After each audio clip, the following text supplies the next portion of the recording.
Hello મિત્રો, આપણે આગળ ધોરણ 10માં ચેપ્ટર 1 રાસાયણિક પ્રક્રિયા અને સમીકરણનો આખા ચેપ્ટરનો જે વિડીયો અપલોડ કર્યો તે અને હવે આજે આપણે જે ટાટ સેકન્ડરી મેન્સની એક્ઝામમાં જે 1 માર્ક્સની અંદર પૂછાવાના છે તેવા ક્વેશ્ચનો વિશે માહિતી મેળવીશું, જેમાં MCQ, ખાલી જગ્યા, ખરા ખટ્ટા કોઈ પણ પૂછી શકે.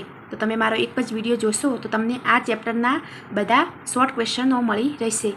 અને જ્યારે ધોરણ 10માં વાળાને બોર્ડની એક્ઝામમાં પણ જે 1-2 માર્ક્સની ક્વેશ્ચન પૂછાય તે પણ તમને આ વિડીયોમાંથી મળી રહેશે. તો આપણે શરૂ કરીએ કે સૌથી પહેલાં તો દ્રાક્ષના આથવણ માટેનો કયો ઉત્સેચક વપરાય? તો યીસ્ટ. શ્વાસોશ્વાસની ક્રિયાને કઈ કહેવાય પ્રક્રિયા? તો ઉષ્માક્ષેપક પ્રક્રિયા.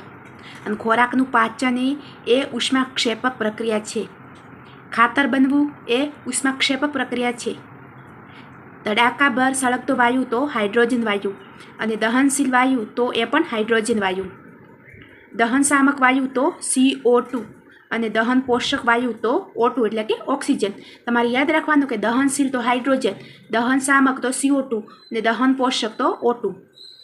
હવે આપણે જોઈએ કેટલાક રંગો કે જે મેગ્નેશિયમની પટ્ટી છે એનો સફેદ રંગ, લેડ નાઇટ્રેટ એટલે કે PbNO3 એટલે કે સફેદ રંગનો, લેડ આયોડાઇડ એટલે કે PbI2 પીળા રંગનો, ફેરસ સલ્ફેટ FeSO4 તો લીલા રંગનો, ફેરિક ઓક્સાઇડ Fe2O3 કથ્થઈ રંગ, કોપર સલ્ફેટ CuSO4 ભૂરા રંગનો, કોપર ઓક્સાઇડ CuO કાળા રંગનો, સોડિયમ સલ્ફેટ અથવા બેરિયમ ક્લોરાઇડ એટલે કે Na2SO4 અને BaCl2 બંને છે રંગવિહીન.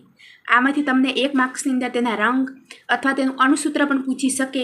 એક્ઝામ્પલ તરીકે ફેરસ સલ્ફેટનું અણુસૂત્ર જણાવો તો FeSO4, તો એ રીતે તમારે યાદ રાખવાનું. હવે રાસાયણિક સમીકરણ સમતોલનને હીટ એન્ડ ટ્રાયલ વિધિ કહે છે. શ્વેત શ્યામ ફોટોગ્રાફીમાં AgCl અને AgBrનો ઉપયોગ થાય છે. મોસ્ટ IMP ક્વેશ્ચન કે AgCl અને AgBrનો ઉપયોગ તો શ્વેત શ્યામ ફોટોગ્રાફીમાં. સૌથી વધુ સક્રિય ધાતુ તો પોટેશિયમ. પોટેશિયમનું અણુસૂત્ર છે K, એની સંજ્ઞા છે K એટલે કે પોટેશિયમ. નિપજોને હંમેશા જમણી બાજુ લખાય અને પ્રક્રિયકોને હંમેશા ડાબી બાજુ લખાય.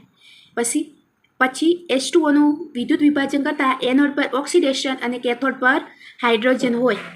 એનોડ પર ઓક્સિજન અને કેથોડ પર શું હોય? હાઇડ્રોજન હોય. ખોરાપણું અટકાવવા માટે નાઇટ્રોજન વપરાય છે.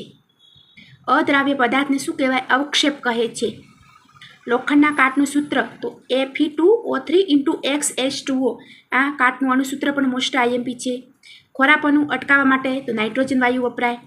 ચાંદી પર કાટ તો કાળા રંગનું સ્તર Ag2S વપરાય છે. તાંબાના વાસણ પર કાટ તો એના કારણે લીલા રંગનું સ્તર જામે CuCO3નું. લીલા રંગનું સ્તર જામે CuCO3. આરસ પહાડના ટુકડા, ચૂનાનો પથ્થર, લાઇમસ્ટોન, આને અણુસૂત્ર છે CaCO3 એટલે કે કેલ્શિયમ કાર્બોનેટ. CaCO3 જેને કેલ્શિયમ કાર્બોનેટ, આરસ પહાડના ટુકડા, ચૂનાનો પથ્થર અથવા લાઇમસ્ટોન પણ કહે છે. જ્યારે કાળી ચૂનાનું લીતર્યું પાણી તો તેનું અણુસૂત્ર છે CaO એટલે કે કેલ્શિયમ ઓક્સાઇડ. ભળેલો ચૂનું CaOH2 કેલ્શિયમ હાઇડ્રોક્સાઇડ. કથ્થઈ રંગનો ધુમાડો તો NO2, કથ્થઈ રંગનો ધુમાડો NO2. અને સફેદ રંગના અવક્ષેપ તો BaSO4, સફેદ રંગના અવક્ષેપ તો BaSO4.